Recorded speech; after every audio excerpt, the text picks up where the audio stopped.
ETF index mutual funds నేర్చుకుని stock మార్కెట్లో రాణించాలనుకుంటున్నారా? వెంటనే ఈ నెంబర్కి కాల్ చేయండి. నమస్కారం. కార్తీక పురాణం 24వ రోజు పారాయణలోకి వచ్చాం.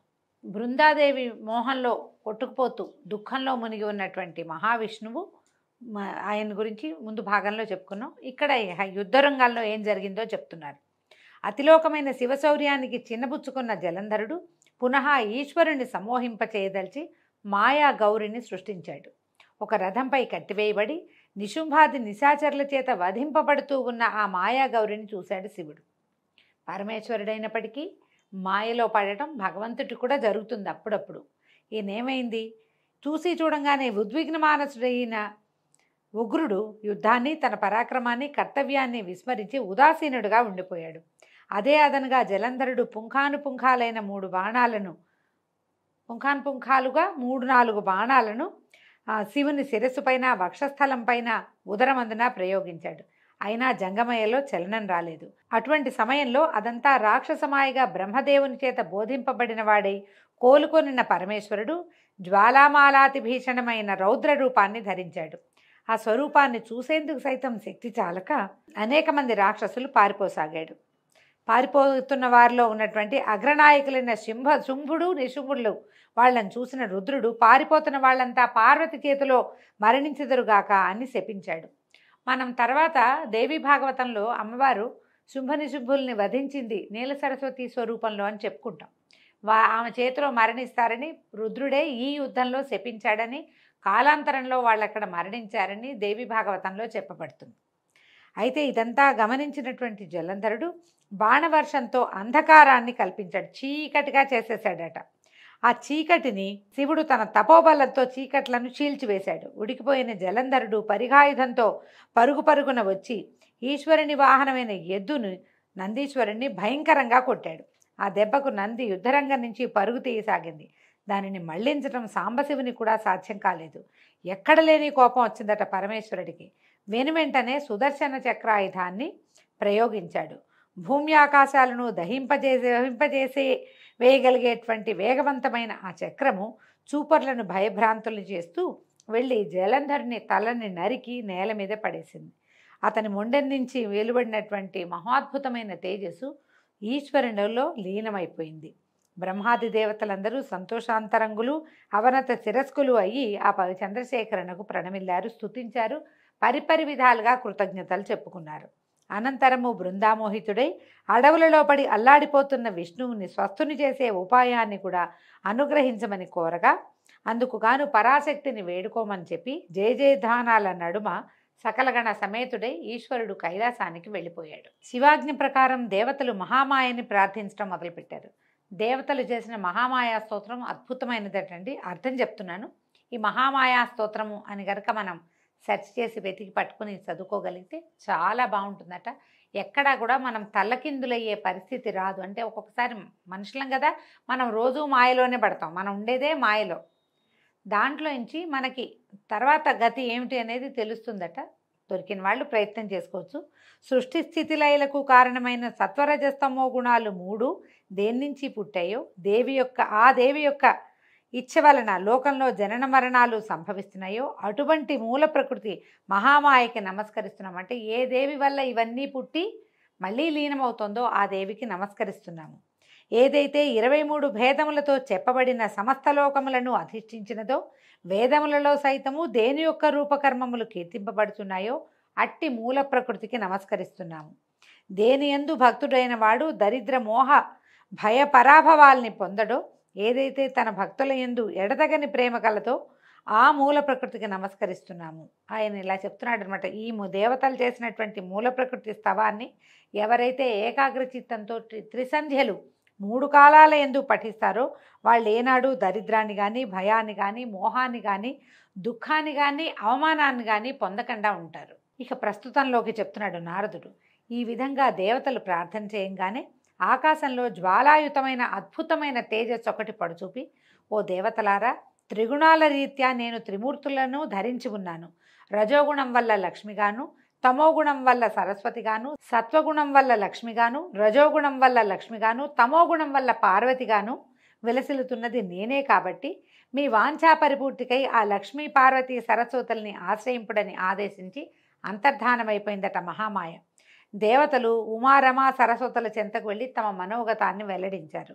భక్తవత్సలుడైన ఆ తల్లులు ముగ్గురు వారికి కొన్ని బీజాలనిచ్చి విష్ణువు ఎక్కడైతే మోహావృతుడై ఉన్నాడో అక్కడి బీజాల్ని చల్లమన్నారు. గింజలు ఇచ్చారట.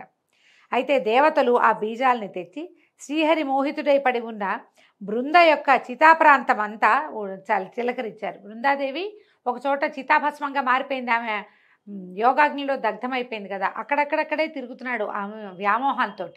అక్కడ చల్లారట. చల్లితే ఓ పృథుభూపతి, పాతివ్రత్య మహిమా సుశోభితమైన ఈ గాథను ఏకాగ్రచిత్తంతో చదివిన స్త్రీలు కానీ పురుషులు కానీ ఇహంలో సంతాన సంపదను, పరంలో స్వర్గ సంపదని పొందుతారు అని ఈ బృందావృత్తాంతం సంతానదాయకమని చెప్తున్నారు.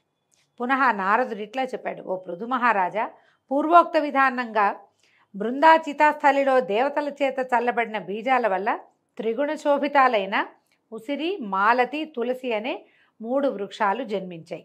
వీటిలో సరస్వతి వలన ఉసిరిక, లక్ష్మి వలన మాలతి, గౌరి వలన తులసి ఏర్పడ్డాయి.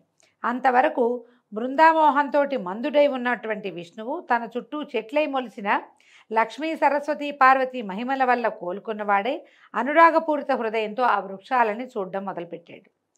అయితే వాటిలో ఆ లక్ష్మీదత్త బీజాలు ఈర్ష్యాగుణాన్వితాలై ఉండటం వల్ల ఆ బీజోత్పన్నమైన మాలతి బర్బరీ నామధేయమై విష్ణువుకి ఎడమైంది. ఆయన విష్ణువు నుంచి పక్కకెళ్ళిపోయిందట.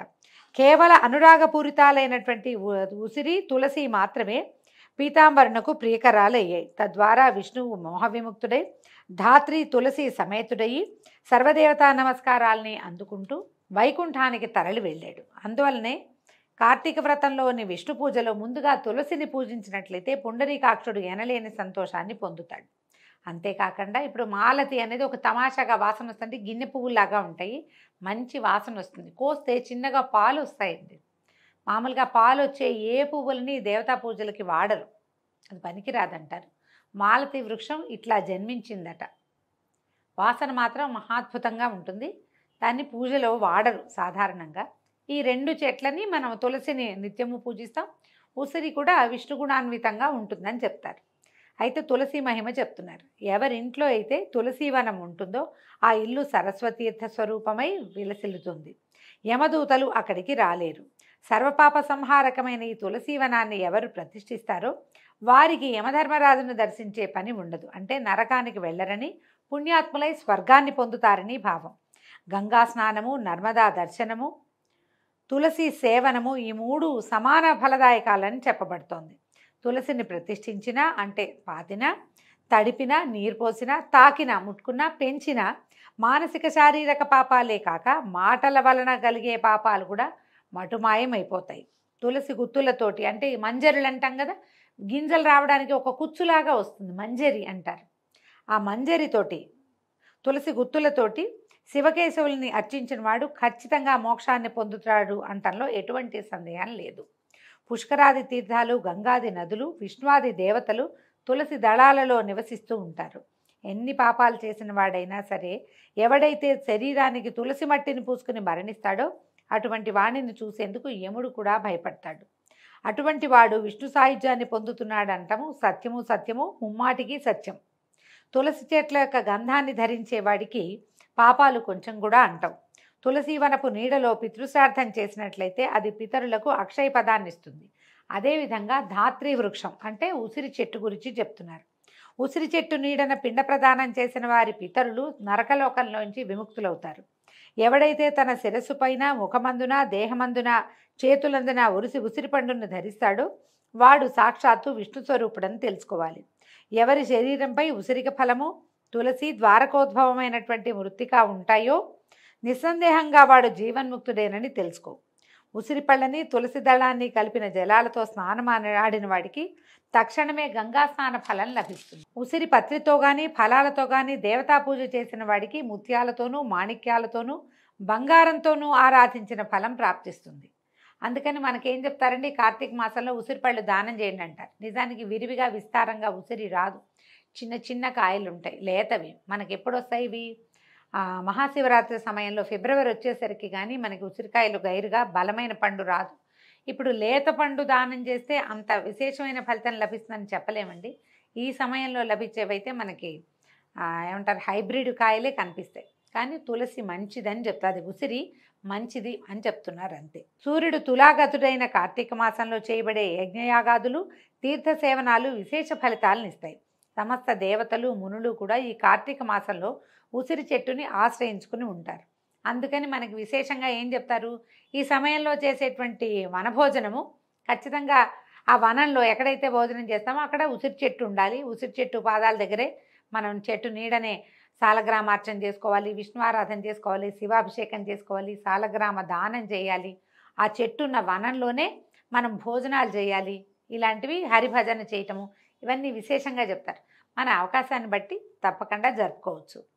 ఈ నెల ఏ నెలలో అయినా సరే ఎవడైతే ద్వాదశి నాడు తులసి దళాలను కార్తీక 30 రోజుల్లోనూ ఉసిరిక పత్రిని కోస్తాడో వాడు నింద్యాలైన నరకాలనే పొందుతాడు.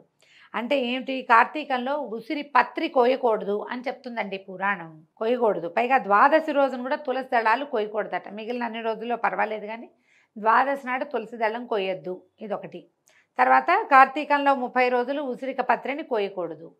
మనం ఏం చేస్తాము, ఈ క్షీరాబ్ది ద్వాదశి నాడు ఉసిరి చెట్టు ఏం పెట్టుకుంటామని బజారంతా ఉసిరిక చెట్టు కొమ్మలే, ఇంతంత కొమ్మలు కాయలతో ఉన్నవి, లేత కాయలు చక్కగా ఉంటాయి, వాటితోటి కొమ్మలు తెచ్చి పెట్టుకుని చేసేసుకుంటున్నాం. చాలామంది చేస్తారు.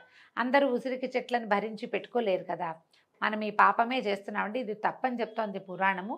వచ్చే సంవత్సరం జాగ్రత్త పెడదాం. ఏదైనా చిన్న తులసి చెట్టు తెచ్చుకుని 3-4 కలిసి ఒకే చోట ఉసిరి ధాత్రి తులసి కళ్యాణం చేసేసుకుంటే సరిపోతుంది. మరి అవకాశం ఉన్నవాళ్ళు ఆలోచించండి. వచ్చే ఏడాది ఏం చేయగలమో మనం ఇప్పుడే ఆలోచించుకుని పెట్టుకుంటే బాగుంటుంది. ఎవరైతే కార్తీకంలో ఉసిరి చెట్టు నీడను భోజనం చేస్తాడో వాడి యొక్క 1 సంవత్సరపు దోషం తొలగిపోతుంది. ఉసిరి నీడన విష్ణు పూజ చేస్తే అన్ని విష్ణు క్షేత్రాల్లో అంటే 108 దివ్య దేశాల్లోనూ విష్ణు పూజ చేసిన ఫలితం లభిస్తుందట. శ్రీహరి లీలల్ని మహిమల్ని చెప్పడానికి ఏ ఒక్కరికి కూడా ఎలాగైతే సాధ్యం కాదో అలాగే ఈ తులసి ధాత్రి వృక్షాల మహిమల్ని చెప్పడం కూడా చతుర్ముఖుడైన బ్రహ్మకు కానీ సహస్రముఖుడైన శేషునికి కానీ సాధ్యం కాదు. ఎవరైతే ఈ ధాత్రి తులసి జననగాథని ఎవరు వింటున్నారో వినిపిస్తున్నారో వాళ్ళు కూడా తమ పాపాలని పోగొట్టుకున్న వారే తమ పూర్వులను కూడి శ్రేష్టమైన విమానంలో స్వర్గాన్ని పొందుతున్నారు. దీంతో 24వ రోజు పారాయణ పూర్తయిందండి. ఈరోజు కార్తీక సోమవారం, ఆఖరి సోమవారం కాబట్టి దీపారాధన చేసుకునే వాళ్ళు, దీపదానం చేసేవాళ్ళు, ఉపవాసం ఉండదలుచుకున్న వాళ్ళు, దేవాలయంలో దీపాలు పెట్టదలుచుకున్న వాళ్ళు ఎవరైనా సరే ఈ ఆఖరి సోమవారాన్ని సుసంపన్నం చేసుకోండి. రేపు ఉదయం మళ్ళీ 25వ రోజు పారాయణతోటి కలుసుకుందాము. నమస్కారం.